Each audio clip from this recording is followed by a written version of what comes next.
And now look to Dena Latif, Oriel College, to open the case for the opposition. Hear, hear.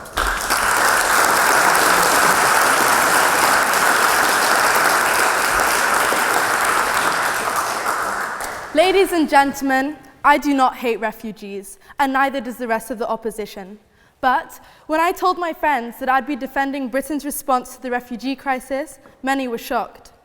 Few people want to defend Britain's response because few people want to be labelled as UKIP lovers, as xenophobes, or as racists. But believe it or not, A, I didn't vote UKIP, and B, this isn't a race issue. So please, watch tonight's debate with open minds and rid yourselves of the unfair and untrue prejudices associated with opposing this motion, and instead focus on the important facts. To express complete disapproval of, that is the definition of the term condemn. Complete and utter disapproval, a harsh indictment by any measure. Now, in tonight's debate, I'd like to put forth three main arguments. Firstly, that we must pay close attention to the motion itself. It doesn't say this House would condemn the British government's response to the refugee crisis, but it says Britain's response. And Britain is so much more than David Cameron and his cabinet. Britain is all 64 million of us. But I'm also from Sudan, which suffers under a dictator who's been in power for 27 years. Now, Sudan has an oppressed population with limited agency to effect change independently from the government. But that's not the case here. Britain and the British government are not mutually exclusive. The public is able to contribute to global affairs despite government obstacles. So I'll start by arguing that condemning Britain's response to the refugee crisis would spit in the face of all the hard-working Britons who've contributed to the refugee appeal. Secondly, I'll argue that placed in a global context, Britain's response is not only defensible, but even deserving of congratulations. That compared with many other countries, Britain has done a lot, albeit in a different way. And thirdly, I'll defend Britain's apprehensive approach to refugee intake as one that prioritizes safety, stability, and sustainability over poorly planned mass intakes of refugees, quality over quantity. Before I do that, however, it falls on me to introduce tonight's proposition speakers. Now, we've just heard from the amazing Rosie Morgan, a first-year PPE student from Jesus College. Rosie's superwoman. She's hardworking, she runs half marathons, she bakes, and she's a true humanitarian. But even Rosie Morgan isn't quite perfect, and attention to detail certainly isn't her strong suit. There she... No, it makes sense. There she stood, persuasively insisting that Britain is an important global destination for refugees. But when she decided to get to two of the world, she actually forgot to include Britain at all. Nonetheless, Rosie inspires me.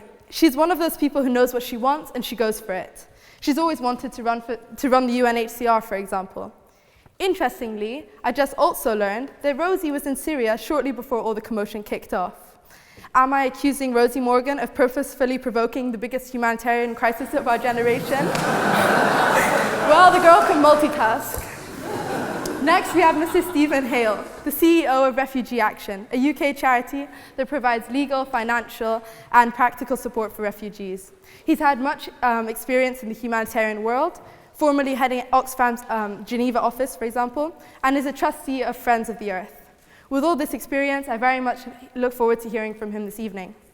And last but not least, we have Mr. Barry Andrews, the CEO of international aid organization GOAL, and whose TED Talk, Why No One Cares About Syria, has ironically been viewed over 23,000 times. Now, Andrews has done a lot of good, and not to engage in smack talk, but I hope he won't be too disappointed by losing the debate tonight, because though his organization is maybe called GOAL, he certainly won't be scoring any this evening. These are your proposition speakers, Mr. President, and they are most welcome.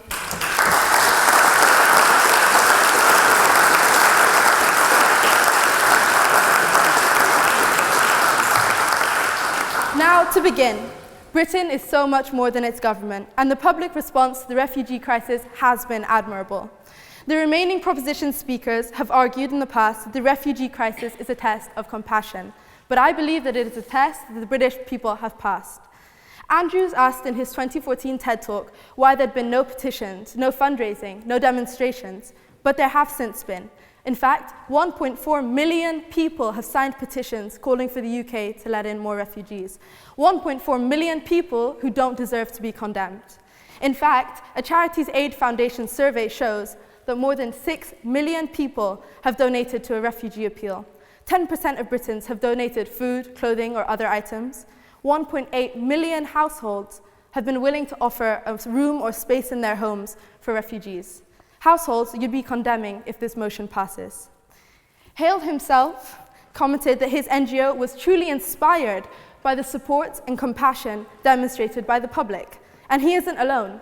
In fact, last year, several major British NGOs celebrated that 1.4 million actions have been taken by the British public in response to the refugee crisis.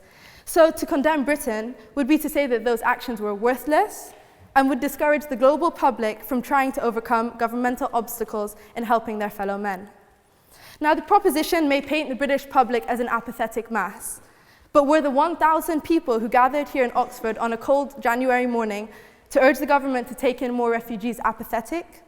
What about the couple who set up the charity Syrian Aid in their living room and within a few weeks sent hundreds of food packages to Syria? Do they deserve condemnation? Surely not. Surely we cannot condemn the 30,000 British children who donated their teddy bears to be sent off to Syrians. Ladies and gentlemen, Britain has just agreed to welcome 3,000 child refugees. Mr. Hale himself wrote that it was the people who pressured the government into doing so. Pressure from public demonstrations? No, thank you. Like that in London, where tens of thousands of people gathered. Pressure from Britons like Benedict Cumberbatch, Vivienne Westwood, Colin Firth, or Patrick Ness, who raised more than £150,000 for Syria in less than one day. But Britain is also people like David Haines and Alan Henning, just two of the British aid workers who were brutally murdered by Daesh. How can we possibly condemn Britain when people have lost and risked their lives to help refugees? My second point is that 20,000 refugees may not seem very many, but the British government has more than compensated for this through humanitarian aid. The government has donated £2.3 billion, its greatest ever donation to a humanitarian crisis, only coming second to the United States. How can we possibly condemn and disapprove of that? Now, Mr. Cameron is wrong about a lot of things, but he was correct in stating that Britain has given more than 10 times many other countries in our region. Whilst it's very easy to compare the number of refugees pledged in the UK to those in other countries, Britain has simply helped in a different way, by providing instead for the 6 million internal refugees in Syria. By investing in the camps that the refugees live in, fewer refugees are likely to attempt to get across to the UK dangerously, and more applications can be vetted properly, allowing for future successful integration. Now, people will argue that money doesn't stem the flow of refugees coming into Europe, but neither does taking more refugees. It actually encourages it. Now, the British government have provided 20 million food rations, more than 2 million medical consultations, nearly 1 million shelters, 4 million relief packages, provided 1.6 million Syrians with clean water. How could you possibly condemn a policy that encompasses this kind of aid? Now, the UN, with its 193 members, has pledged nearly £9 billion to the Syrian cause, but Britain alone has pledged 2.3 billion. Now, my mum always told me that comparisons were odious, but come on. Thirdly, I like to place Britain's response in a global context. Britain will be criticised for not adhering to Europe's guidelines on refugees, but that's because the European approach is deficient. Britain has chosen to do something different. Why should Britain agree to an EU quota programme when countries like Slovakia that have been pressured into signing it are adamant not to actually implement it in practice? May I quote the words of Slovakian leader, "As long as I am Prime Minister, mandatory quotas will not be implemented." This illustrates the unworkability of imposed international plans. Ladies and gentlemen, working alone, Britain has still done more than several larger and/or richer countries. Just look at the USA. It's 40 times Britain's size, and its GDP is 6 times greater. Yet, it pledged to take half the number of refugees than Britain has. What about the rich Gulf states, Saudi Arabia, Qatar, the UAE, who remain starkly silent? The world has failed to work together, no thank you, but Britain has made a good solo attempt. I've defended British people and their actions, I've defended British aid, and I've just about blamed every other country on the globe. But there remains an elephant in the room, the 20,000. Now, the British government has chosen this number because they believe that our inefficient asylum system, which struggles to give existing asylum seekers the attention that they do deserve, cannot handle more than that. They've chosen quality of refugee integration over quantity. Now let's look at Germany. 1.1 million refugees were taken in last year. But unlike the more cautious British approach, the Germans were overwhelmed. The New Year's incidents demonstrate that the consequences of taking on too many people at once and not integrating them. Not only is proper integration beneficial for the welfare of the refugees themselves, but also for the maintenance of healthy public no thank you attitudes towards them. It's unsurprising that by mid-January, 62% of Germans asked said that they felt there were too many asylum seekers in the country. It's equally unsurprising that parties on the far right have begun to rise, such as the Alternative Party, aka German UKIP, and the Weil Pegida movement. Attacks on refugee accommodation and rallies calling on Merkel to take your Muslims with you and get lost indicate that taking on too much at once, that doing things quickly as opposed to properly, can have very, very dangerous consequences. Now let's look across Europe, from the far-right People's Party in Slovakia to the rise of Marie Le Pen's National Front. Ladies and gentlemen, we are already seeing the rise of right-wing, Donald Trump-esque anti-immigrant rhetoric. As a recipient of a letter telling me that I was an obnoxious, snotty-nosed immigrant who should get out of the UK, I am acutely aware of the potential rise of hostility if refugees and migrants are not integrated properly.